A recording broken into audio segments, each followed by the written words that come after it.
don't know what to say after the session we've just been through, but perhaps, Kevin, I have to hand it to you. This new leadership development program really displays bold thinking. And I made another observation about Luca. It seems like he has missed out on quite a lot of opportunities for collective know-how there, working with his wife. I'm very pleased to be here today. It's a great honor to be able to talk to you and to stand here in front of ITT in the process of a culture journey. And you kindly asked me to share with you what I have learned. I was very pleased when Luca, he invited me to talk. And I came down and we started talking about bold thinking. And I think, wow, excellent. Bold thinking, you say you want to row in a rowing boat across the Atlantic. That's pretty bold thinking. And then Luca says, and we also have collective know-how, and we would like you to talk about collective know-how. And I'm going like, fine. So I displayed some agility, as Denise said, and I said, sure, I can do that. And then I went away and I thought, okay, but how does this apply? And I only came up with the answer today in the room, actually. So this is also, we solve things in motion on the fly. And this is that I think when you do bold thinking, quite often you need collective know-how to make it happen. And when you come out with bold thinking ideas, you will get a lot of pushback. So you need a breakthrough before the collective know-how can kick in and before you can really succeed with your bold thinking. So this I will hope to demonstrate to you with my little story here, how my bold thinking, or just being very dumb, turned into something which means that you're willing to sit there looking at me talking to you today. So what I'm wanting to talk to you about is a different kind of culture journey. When I was 16 years old, I was very lucky. I won a scholarship to go to an international school in Wales. It's called the United World College of the Atlantic. And the sole purpose of this school is to promote international understanding.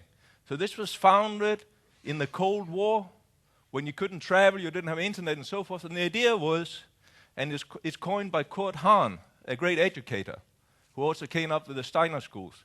How can there be peace in the world without people understanding each other? And how can this be if they don't know each other? And then some money man, Eric Hurst out of California, I think it was, he came together, and also Lord Mountbatten in England, they came together and they founded this school. And the idea is you had as many nationalities together as possible in a remote location, and you had to get on. So some say this is the place you go. You go and you don't know a certain nationality, but you don't like it, that nationality, for whatever prejudice you have, and you leave knowing why. Or you go and your prejudice is proven wrong. So I can shamelessly, fearlessly, with a good amount of fear, admit that you have a lot of things and you have a lot of surprises. People are like this is the stereotype you hear in the press, this is the stereotype you have in your head, but things turned out differently. And that is part of collective know-how. You need to be open-minded. Things may not be exactly how you expect or how you have heard, but if you keep an open mind, anything is possible. So, fast forward, I got a scholarship there. I started to select my subjects, and when I had selected my subjects, I found out I could have studied all this in Denmark. I am now at an international school. I should do something different. I should study something I couldn't study in Denmark. So I went down the list. A, B, C, Chinese studies, fantastic. I don't know anything about China. I'll do Chinese studies. And that's how, by scientific approach, I got interested in China. China's culture, China's history. Fantastic. It's great you go to a class and you double your knowledge every time. At that school, there was one person from the People's Republic of China. And if you think you have a stereotype of a communist, he walked around with his what's it called? A mug, a metal mug you see on the films. You know, that's what the Chinese had at the time. And he was just a stereotype of this. And now he's a fat guy, a few girlfriends, and a big business tycoon. But you could not have seen this skinny guy here walking around with his tin mug, transforming like he did in China. I was very grateful that I had this opportunity. Someone had given me a scholarship to go to this school. It totally transformed my life and how I looked on the world and how I looked on people around me. When I was a kid, I always wanted to do an adventure, and I always wanted to sail around the world. And one time when I was in Hong Kong, I had an opportunity to go on one of the round-the-world race boats. You have 3, Volvo Ocean Race. You have the Clipper Challenge, and you had the Global Challenge. And they're all races, 2 for amateurs. I went on the Global Challenge boat down to Singapore and thinking, this is going to be a good testing ground. 10 days at sea, blue water sailing, fantastic. They will whet my appetite. I'll sail around the world afterwards. So I was on this boat, and we had no wind. So you can imagine you're on a race boat with no wind for 10 days, and you have to engine. This is really not a pleasant experience. And one day, the skipper, he comes on deck, and I'm lying there. It's tropical. It's very hot. And he goes, Christian, you're bored out of your mind. You should do this, and you'll never be bored. And he gave me this flyer, and it said, Transatlantic Rowing Race. And I go, wow. I never rowed in my life. But I look at that flyer, and I go, I got to do this. Right? And then I go, and how difficult can it be? I just need to find a rowing partner, build a boat, raise some money, and then we go across the Atlantic. So the race I signed up for, I have to see if I can operate this. Next, probably that. Was what's called the world's toughest rowing race. And it was in 2001, and you start, it's really just a little island hopping. You start in Tenerife, then you go 3,000 nautical miles, 5,000 kilometers across the Atlantic Ocean. You end up in Barbados. And what was interesting is one boat rowed by 2 people for 3,000 nautical miles. And more people have climbed Mount Everest than rowed an ocean. So this was interesting. And I started looking into the history of ocean rowing. And actually the first people to row across an ocean were 2 Norwegians in 1896.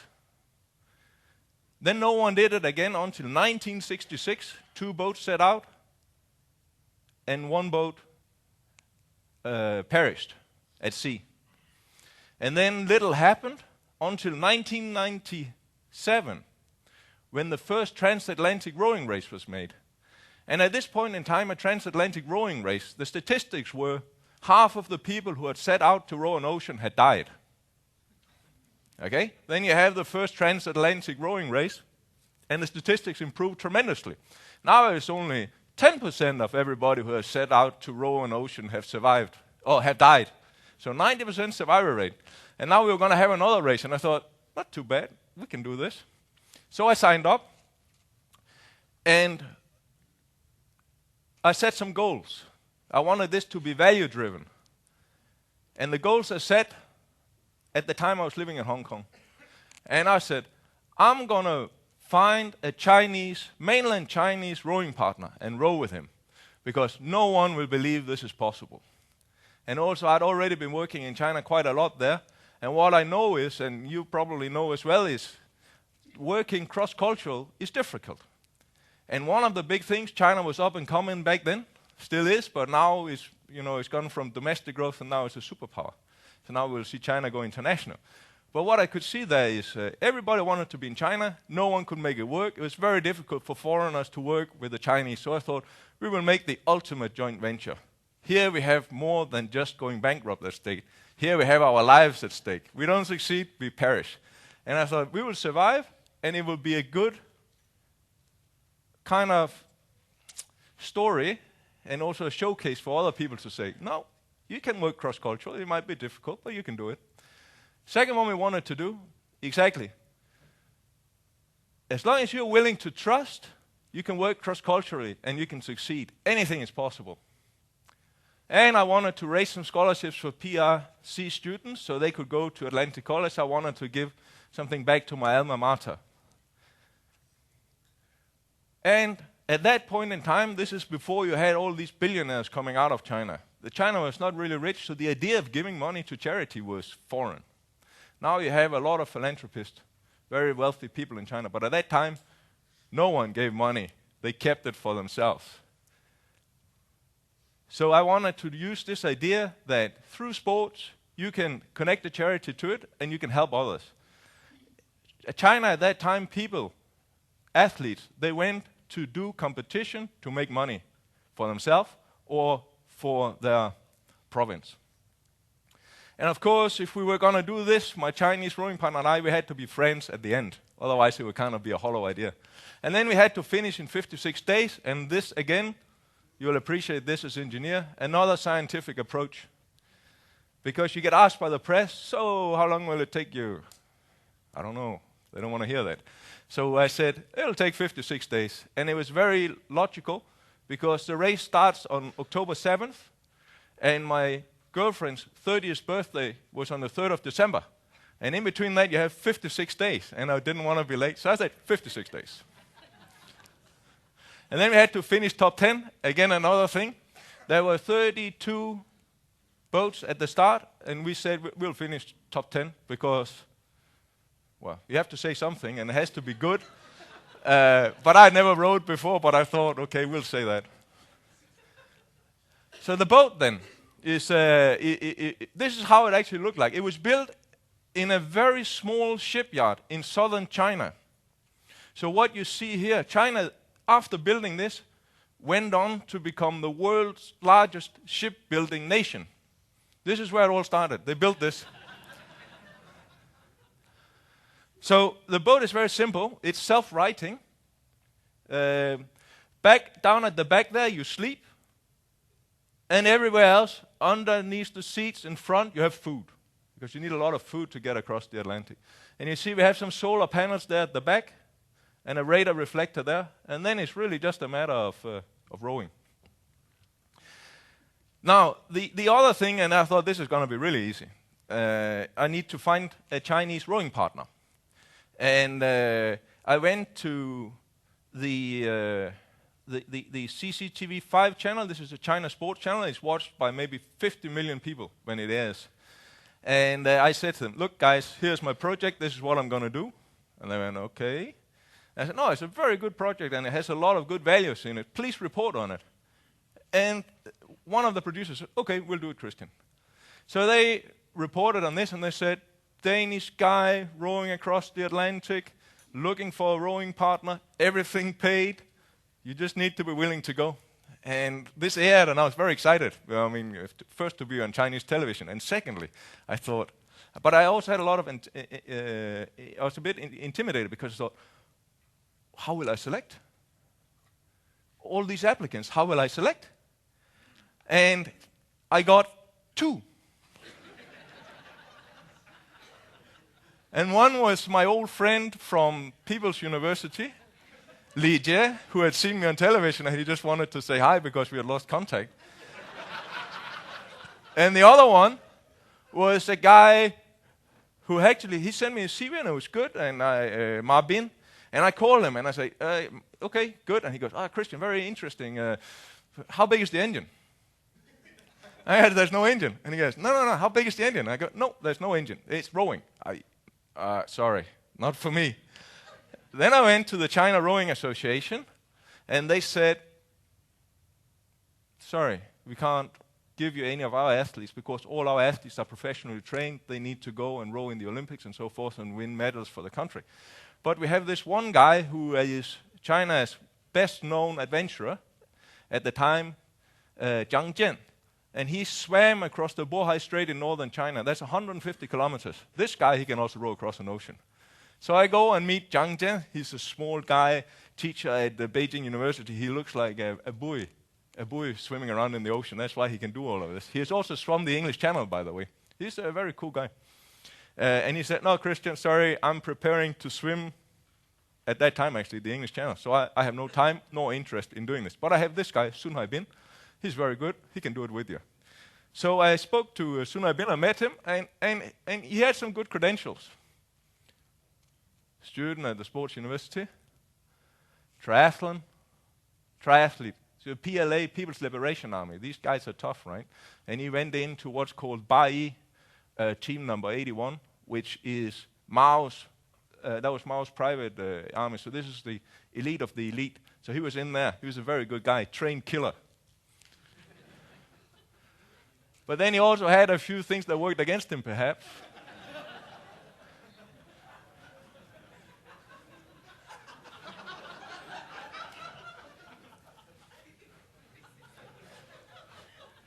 But I think what is really important is, this was the kind of guy he was, right? And if you looked at that, okay, I had been out to sea. I knew I got seasick.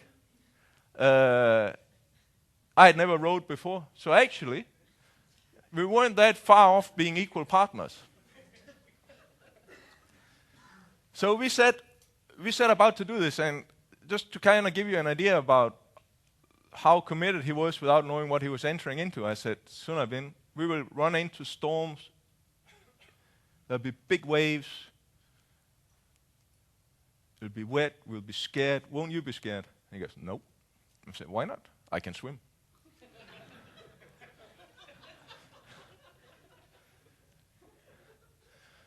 Anyway, we got the project going, and safety, of course, is key when you go and do a thing like this, because it sounds crazy. Most people think you are crazy, but there's actually a lot easier ways to commit suicide, and also cheaper than to do this.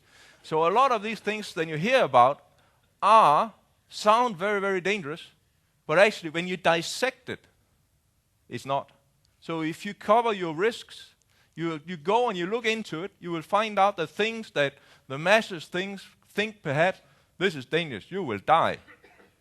You can manage the risk and you can make it happen.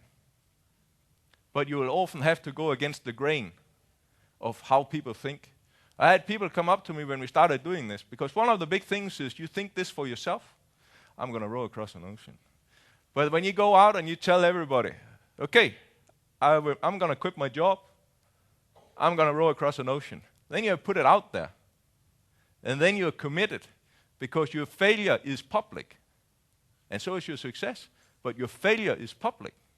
And I tell you, when you do this, you attract more negative feedback than positive feedback, in my experience. Because I think you have probably in the room here, we probably have about 150 people who would like to row an ocean. Maybe not, but there'll be some people who would like to row an ocean. But there's also a lot of people who won't, but wish they could, or, but can't quit the job, or whatever it can be.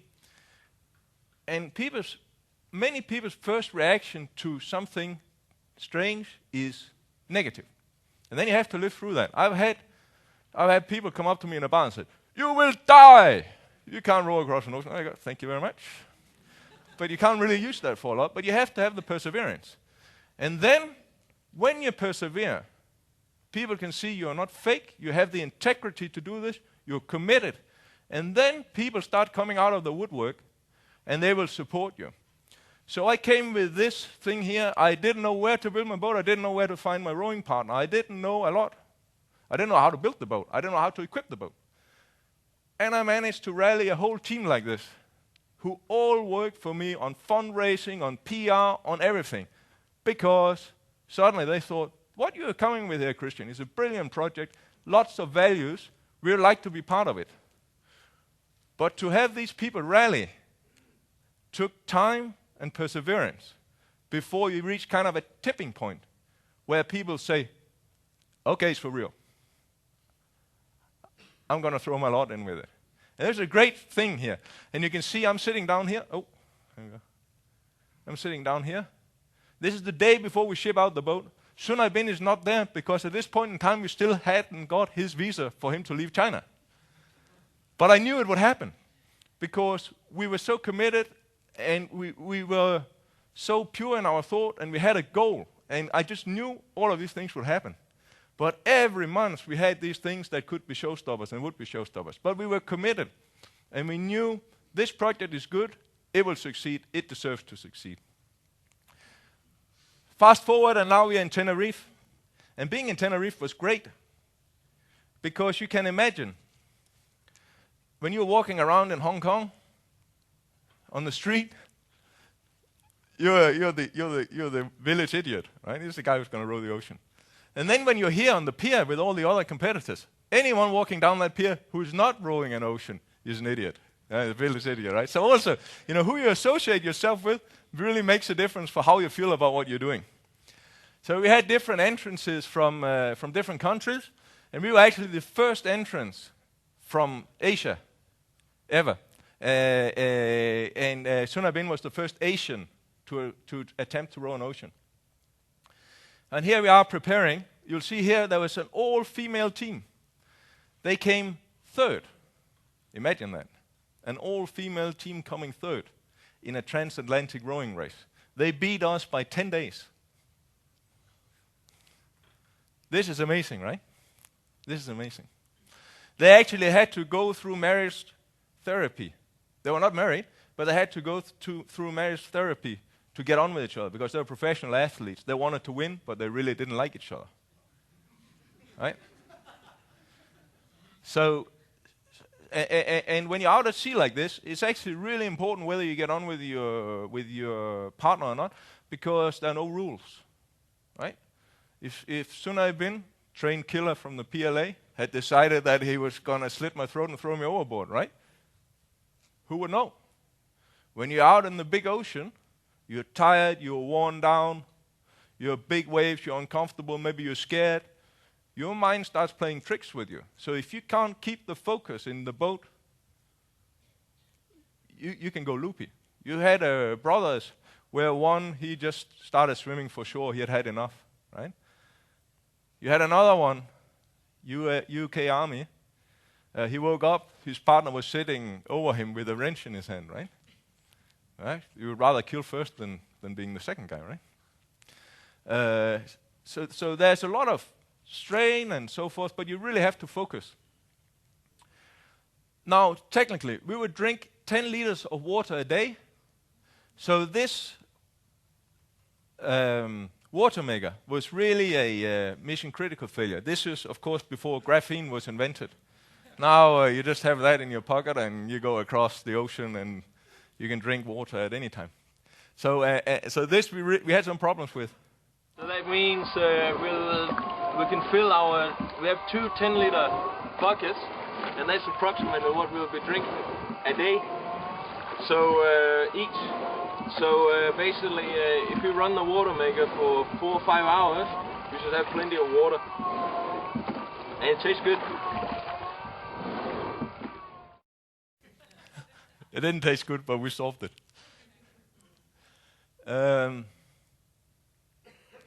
Another thing, food. We would eat an enormous amount of food because 6,500 calories a day, that's about approximately 3 times more than what a normal person eats a day. But we would burn all of this. I lost 7 kilograms rowing across the Atlantic Ocean.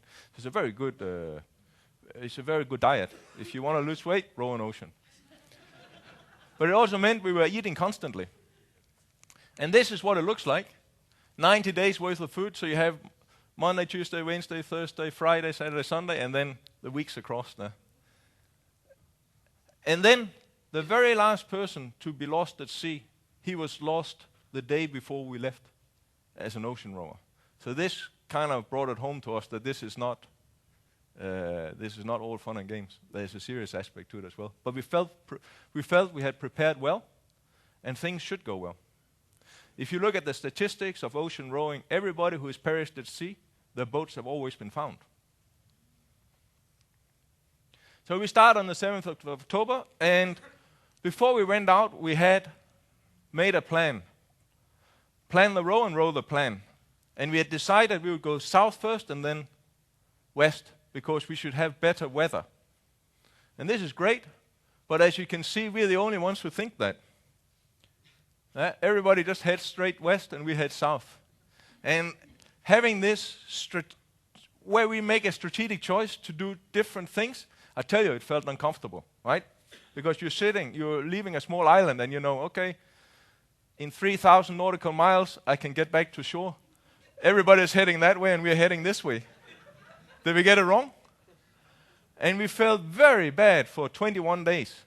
And then we went down where we wanted to go west. And we had been falling in the rankings in the race. And then we started picking up. So we were vindicated after 21 days. But those 21 days were not nice. And what we had, humor is a big important thing of doing this. If you don't have humor, I think it would be very difficult to do this because it's stressful. You need a release valve. After 6 hours, we lost sight of the other boats. And then we started rowing. 2 hours on, 2 hours off, 2 hours on, 2 hours off. 24 hours a day for 56 days. So this meant that every 2 hours I would be outside rowing. And then when I was not rowing, I was resting, cooking, cleaning, repairing the boat, navigating. So you kind of go, it sounds very bad, but actually you get 2 full REM cycles of sleep, plus a little bit extra. And then, of course, sometimes you're very tired and sometimes less tired. Did we argue? Yes, we argued. You will argue, right? You argue with your wife, you argue with your friends, you argue with your colleagues. We were very lucky that we were 2 very different cultures. So we, before we went into the boat, expected to have a lot of issues. So therefore, we decided we will think about this up front and we will work through all the different scenarios. Will we give up? Yes or no? Under what circumstances will we give up? What can I tell the other guy? Right? Can I tell him to take a rest or not? Who decides all of it? We had all this mapped out, which actually meant that when we went in the boat, we didn't argue about anything significant, but we argued about few cultural things that we couldn't change. This is unlike other people. You had a British pair, best friends, 2 journalists, one from the Times, the other one from the South China Morning Post. And they said, we've been best friends forever, we just go and do it. And they came out there, and one wanted to win, the other one wanted to have a leisurely race across. And they fell out so badly that the guy from the Times asked the guy from the Hong Kong paper to leave the boat. A safety vessel came, picked him up. The other guy continued for 2 weeks. Then he also couldn't continue. And then he asked for someone to come and save him, take him off the boat. And when the boat arrived, he found out that his former friend was on the boat. And then he said, "Thank you, I'm not getting on there."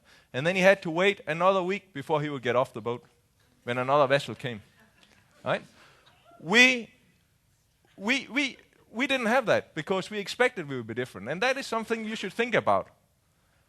Use time up front to think about what can go wrong, talk about it, different views.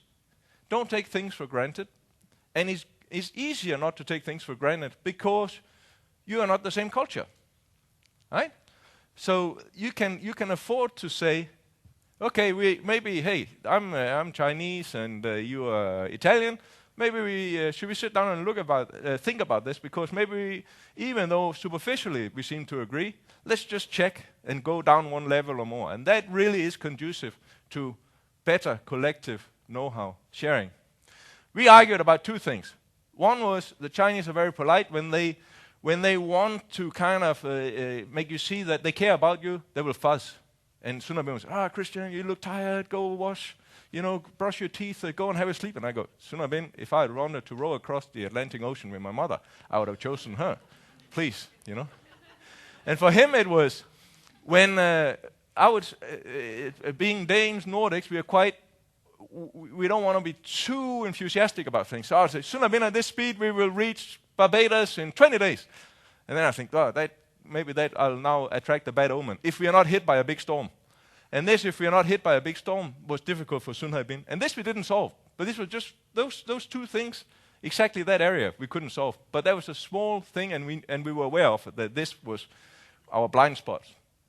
Our clothes start wearing out very soon. and our hands start wearing out very soon. And this is actually not the worst. The worst was this. We developed the body wears down. It's not meant for this. So when we were rowing, we would get up after 2 hours, and after a few weeks, when we started rowing and we were grabbing the oars, the first 5 minutes just felt like the handles of the oars were covered in broken glass, and you had to pull that. And it was very, very painful until your hands got warm. At the end of the race, my hands were like this for 3 weeks. I couldn't stretch them. So think about the pain associated with that, and then multiply it by 10. This was an amazing... we had big problems with our seat. If we had had some Kone shock absorbers, perhaps we would have been better off, but we didn't. And basically, you sit on that rowing seat, you're always rowing 45 degrees, backwards and forwards. You're always in motion, you're sweating, there's pressure, and your sit bone comes through the holes in the rowing seat. And we had tremendous pain. I was on painkillers for the last 3 weeks of this. But it was also a source of fun, because after 2 hours, you had basically recovered amazingly the speed with which your body could recover. Then you would go and you would sit down on your rowing station, and 2 things would happen. Either it would be okay, or it would be hell. And if it was hell, it was hell. Then you were just unlucky. Except they would make the other one laugh a little bit, because you always looked funny when you had one of these hell experiences. And then you just had to row through it for 2 hours, and then hopefully the next time round, after you had your rest, you were luckier the next time round. So we actually, this is actually true to form. We were rowing naked because we got so many the friction from the clothes. So ocean rowing is well known. Row naked. It's better. So I'm probably one of the few people in the room who has been naked for 52 days in a row. But it's a great experience. Yeah. Of course, we had many beautiful things. Sunsets like this. Whales. We saw whales on a number of occasions. This was the most dramatic time we saw whales. We were rowing, and basically you row and you look out for rogue waves if it has been blowing. Sometimes you can have a rogue wave that comes. It doesn't happen often, but you like to see it when it comes. And you can tell it because it's white on the top. And it's kind of breaking. Then you know, okay, now I have to watch out. And I saw this wave and it was coming. We had some wind some days before, but the wind had died. And then I saw this wave and it was white on top, but it wasn't. That was something strange. And then what you have is you have 7 pilot whales coming in this wave. And I'm rowing. And I'm looking up and I see that's the wave.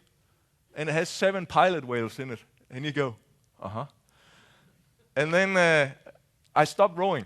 I don't know what, probably there's rules of the road of what you do when you meet whales at sea. But anyway, I don't know. I stopped rowing. And then the whales came and I was going. And they went under my rowing boat very calmly and came out on the other side. And they must have thought, that was weird. So they stopped. And then they're looking at me. And I'm looking at them. And we have like this. That was weird. And then they continue and I continue. So it's an amazing experience. Another time when we also had contact with the outside, this was less pleasant. This was actually at night. And the Atlantic Ocean is very big. But it also has the ships. A ship, when you're sitting close to the ocean floor, and when we were sitting, we were maybe half a meter above the ocean floor. So your dipping distance, how far you can see on the horizon, is not very much.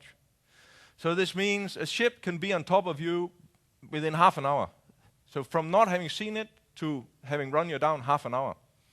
That's also one of the reasons why we rowed in shifts, 2 hours at a time. So we had a constant lookout. And also, you don't double your speed by rowing 2 people together. So it was also, speed-wise, it made sense.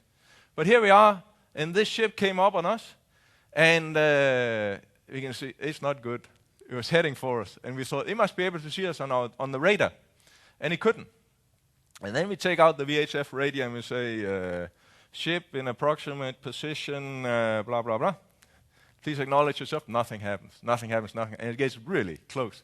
And then suddenly we have music blaring out of the radio. And there's a guy who goes, whoa, whoa, whoa, whoa, where are you?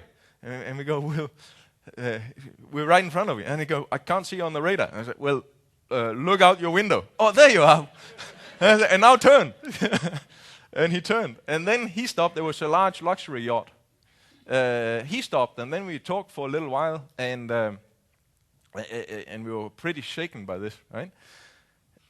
And this was probably the low point of our trip. Then the next day, we wake up, and the hatch cover is broken. The back hatch cover is broken. So our watertight cabin is compromised.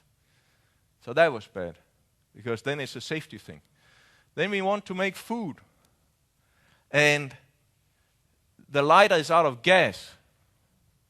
And then we have a spare canister to refill the lighter.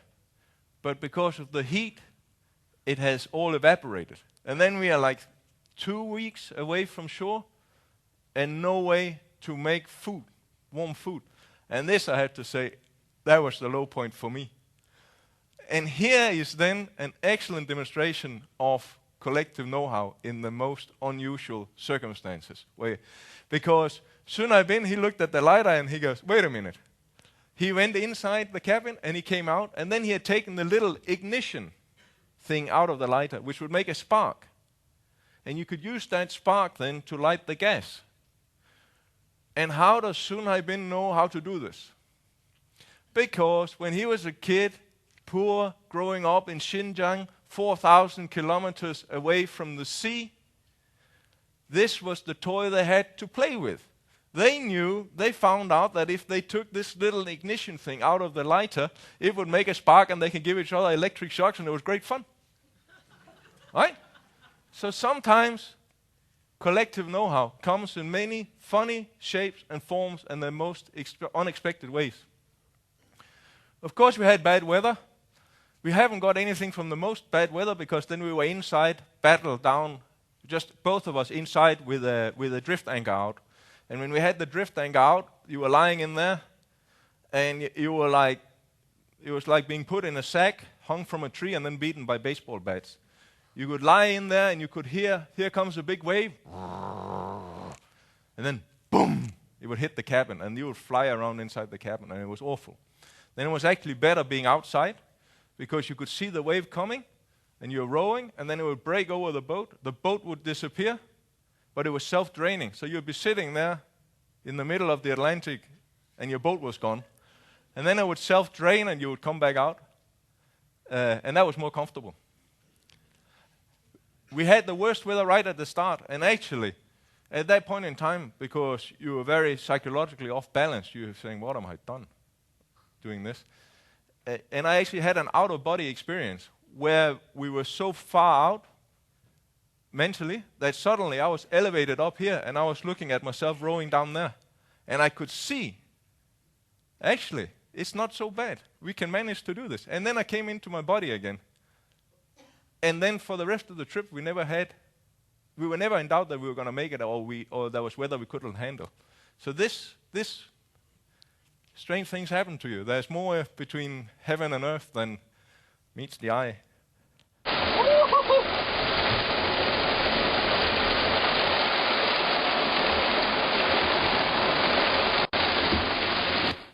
Yeah, we came in at the end of a big tropical depression when we came to the Caribbean. So you can see this gives you an idea about the size of the waves. You can imagine them being that high, and as long as they're not white on top, it's okay. But when they're white on top, you have to watch out. And we would then have harness on, so we wouldn't be thrown out of the boat.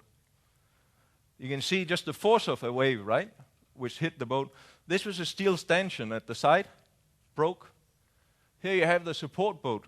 It was a race, so there was a support boat. But because we took a southern route, we only saw the support boat after 52 days. And they only came to us because it was a race, and they should come and visit everybody in the race once. And then a few days later, we see them in Barbados, and they have been demasted. Because at the very end, we came at the outside of a tropical hurricane. So we had some rough days at the end. And this is great. You can see up here, that's Barbados. So 56 days and we are at Barbados. We are in time for my girlfriend's 30th birthday. Everything is good. And here, this is our toilet for the trip here. Anyway, so we say, fantastic. We stop. And then we start, we're going to look good, shave, shampoo, the whole lot. And then suddenly, on the horizon, maybe 100 yards away, 300 meters away, there's a competitor. We haven't seen any competitor for that time. And we are in 8th position. The Chinese in the room here, and David will know, 8 is a very lucky number. And we were representing China. We had to take the 8th position. And we are standing there naked with shampoo in our head, half shaved. And we are almost about to get overtaken by another team, which had come out of nowhere very fast. We could call in on satellite phone and get a position of where everybody was. And we thought we were comfortable. And then almost we're beaten there. So we jump back in the rowing season and we roll like crazy. And we keep our 8th position by 21 minutes after a race of 3,000 nautical miles. So this is when we finish. What happens after this picture here, we get out of the boat and we fall over. Because we are so used to moving like this, 45 degrees backwards and forwards, we can't walk straight. It took us 3 or 4 days before we could walk straight after getting out. And then with the hands, it took 3 weeks. So what happened? We achieved all our goals. 56 days. I'm happy to say that my girlfriend back then is now my wife, and we have 2 kids, so I must have done something right. I came in 8th position. We're still friends to this day. We were talking about Sunai Bin coming to this event, but actually Sunai Bin still hasn't learned how to speak English. And we still talk about how important it is for Sunai Bin to learn to speak English. And he still promises to do it. And what about the fundraising? We raised $88,000 and we sent 2 students from mainland China to Atlantic College. And Sunai Bin, he became the first Asian and the first Chinese to row across an ocean. And he was nominated for Sportsman of the Year in China. And you have to think he's an amateur. And he's up there being nominated with all the Olympic and national team people. And I became the first Dane to row an ocean. Sunai Bin here, he became, in recorded history, discounting the Vikings, number 104 to row an ocean. And I'm sitting here, and I became, therefore, number 105 to row an ocean. And that takes me to the end of my... Oh, and then, of course, we went back to China, and Sunai Bin was celebrated as a national hero, and we were on all the front pages. Beijing Qingnianbao is the biggest circulation newspaper in China, and so forth. And now Sunai Bin is at Beijing Sports University, and he started their outside sports activity program, and he's a teacher there, and he's now trying to start his own race concept, which is called Capraton, kayak, bike, run. So it takes the swimming out of a triathlon, and we'll see how he goes with that. But that's our story, yeah. So this was how a bold thinking idea, some would say was crazy, led me to you here today to share with you my bold thinking and my collective know-how. So, thank you very much.